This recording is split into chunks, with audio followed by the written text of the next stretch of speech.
Hola amigos, entramos ya en el sábado después de ceniza, el 17 de febrero, y en este relato va a sobresalir algo que tenemos que oír fuertemente, y es el llamamiento de Jesús: sígueme. Estamos en el año 2018, el vídeo es el 78 para nuestro orden, y estamos en el ciclo B de la liturgia de la Iglesia Católica, y es Lucas en el capítulo 5 del 27 al 32. Dice así este capítulo. En aquel tiempo, al salir Jesús, vio a un recaudador llamado Leví sentado al mostrador de los impuestos, y le dijo: sígueme. Él, dejándolo todo, se levantó y lo siguió. Leví ofreció en su honor un gran banquete en su casa, y estaban a la mesa con ellos un gran número de recaudadores y otros. Los fariseos y los letrados dijeron a sus discípulos, criticándolo: ¿cómo es que coméis y bebéis con publicanos y pecadores? Jesús les replicó: no necesitan médico los sanos, sino los enfermos. No he venido a llamar a los justos, sino a los pecadores a que se conviertan.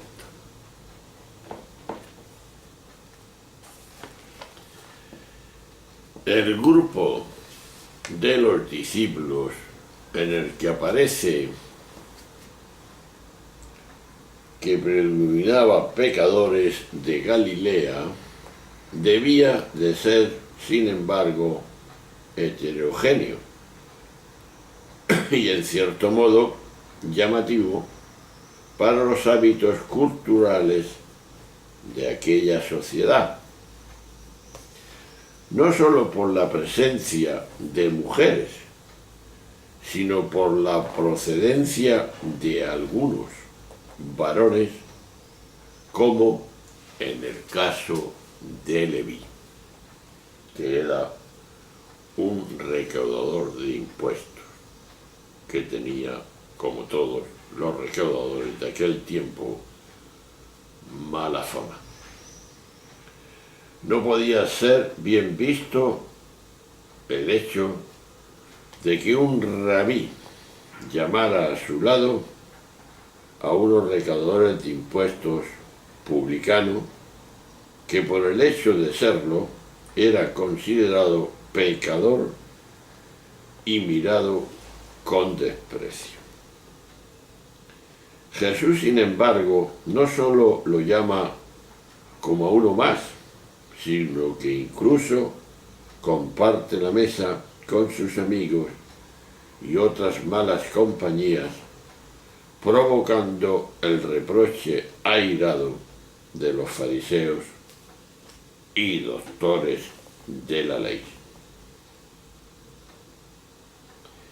Y es que si vemos la psicología nuestra de los humanos, los seres humanos nos movemos fácilmente en los prejuicios o etiquetas previas que nuestra mente coloca sobre la realidad y particularmente sobre las personas. Y dado el carácter separador de la propia mente, lo que hacen los juicios es dividir lo real en dos mitades, la buena y la mala. Como es obvio, tal división es cualquier cosa menos desinteresada, ya que siempre obedece a las preferencias de quien la realiza.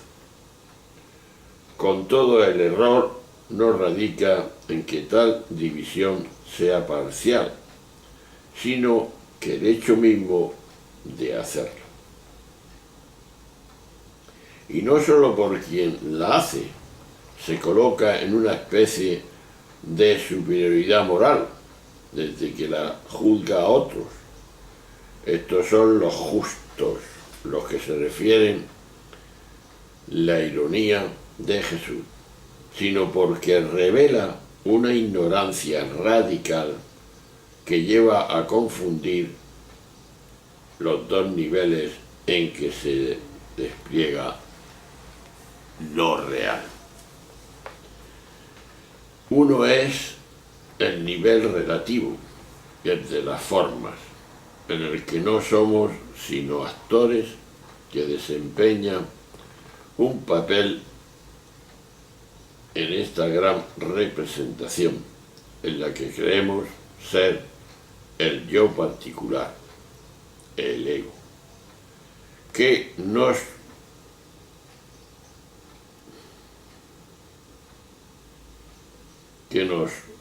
nuestra mente nos constituye, nos construye. Y el otro es el nivel profundo, el de nuestra verdadera identidad, en el que somos uno y nada más que uno. El primero corresponde a lo que pasa y el segundo a lo que permanece. La sabiduría nos lleva a reconocernos y anclarnos en lo permanente, porque eso es lo que constituye nuestra verdadera identidad. Observamos todo aquello que viene y va, aparece y desaparece. Sin embargo, en medio de todo ese vaivén hay algo que permanece y que puede nombrarse como presencia, atención o conciencia. Eso es lo que somos cada uno y a veces lo olvidamos. Si esto es así, ¿qué sentido tiene el juicio y la descalificación y la condena? Tenía razón Jesús en su afirmación tajante y sin excepciones: no juzguéis y no seréis juzgados. Mateo capítulo 7, versículo 1. De aquí la pregunta hoy: ¿qué lugar ocupa en mí el juicio a los otros que con tanta frecuencia hacemos los seres humanos?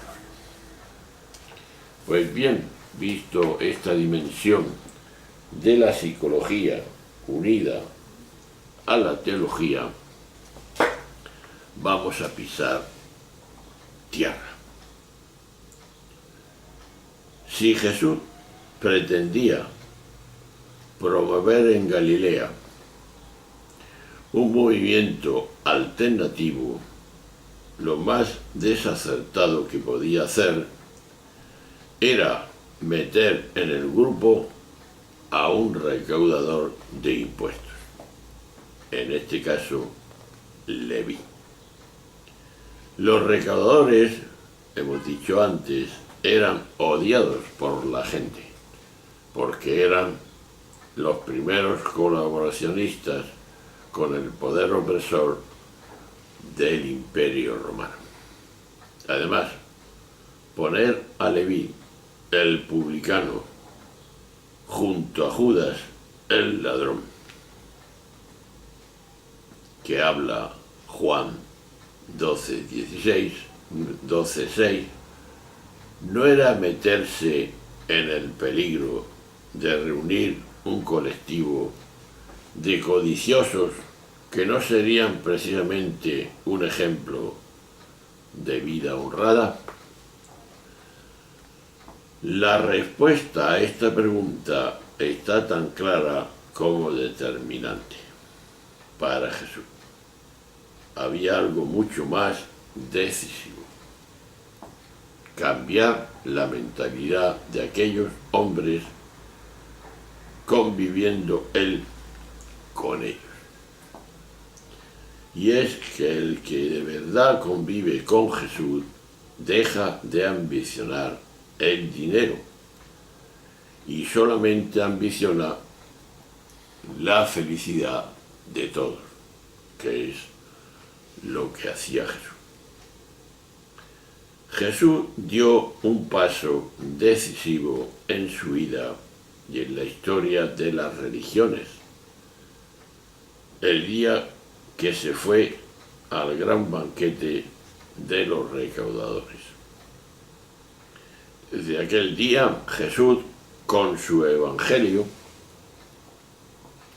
quedó asociado a aquel grupo de hombres a los que la gente tenía por ladrones e indeseables.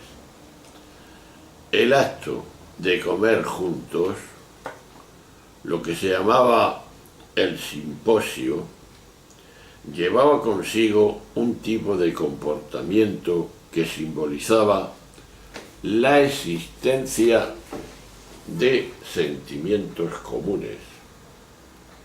Así, Jesús se jugó su imagen pública y su prestigio, pero no le importó esa dimensión. Para él lo decisivo era la cercanía humana a quienes, desde el punto de vista de la religión, se veían como los más indeseables. Concretando, los observantes religiosos, los fariseos y los que se veían como los más dignos no podían soportar que un hombre que influía en la gente se mezclase así con aquellos despreciables. Es un hecho que los más piadosos y observantes, por eso mismo, se ven como los mejores. Y los mejores no se mezclan con la chusma, que diríamos hoy.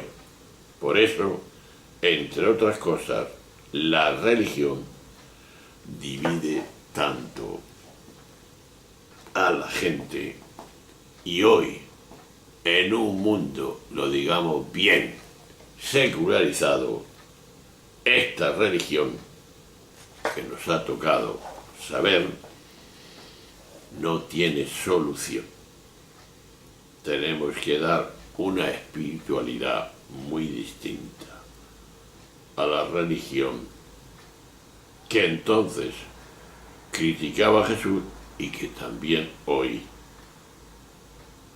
no vemos salida porque divide a la gente. Y necesitamos la espiritualidad que ya al nacer el hombre, Dios ha puesto en él, su espíritu. Hay que alabar a Dios en espíritu y en verdad. Lo de la samaritana en el pozo de Jacob no podemos olvidarlo. El hombre de hoy no necesita templos, porque el templo es el mismo. ¿Comprendemos ahora esa dimensión? Tendremos que cambiar de chip para decirle a este mundo que todo el mundo está en disposición, por su interioridad, por su nacimiento, de que Dios existe, de que tiene el espíritu de Él, porque así se lo ha grabado el Creador, creyentes y no creyentes, reconocido o no reconocido este espíritu, ya en la existencia humana, no todavía con muchos hechos, pero hay mucha gente también que sin ser religiosos, sin pertenecer a ninguna religión de nuestra existencia, se demuestra su amor por los demás y estos, los más necesitados, en los países que más hambre y calamidad existe, como puede ser África o Asia, unidos a los que decimos ser creyentes, están también esta gente. Sabiéndolo o no sabiéndolo, no importa. Lo interesante es saber que lo ponen en práctica, que ese espíritu que llevan dentro lo ponen al servicio, que es el servicio del amor desinteresado a los demás. Esta es la misión del hombre. Si todo hombre está haciendo el bien sin mirar a quién, ese está haciendo la voluntad de Dios. Así alaba a Dios y así alaba a Dios, porque a Dios se le alaba y se le quiere en espíritu y en verdad. No solamente los rezos, que no están mal, sino que es la vida la que hay que ofrecer como don y agradecer que nos viene de Dios y no por nuestros méritos. Asimismo, Dios nos premia en ese momento, en nuestra terruña, cuando obramos de esta forma.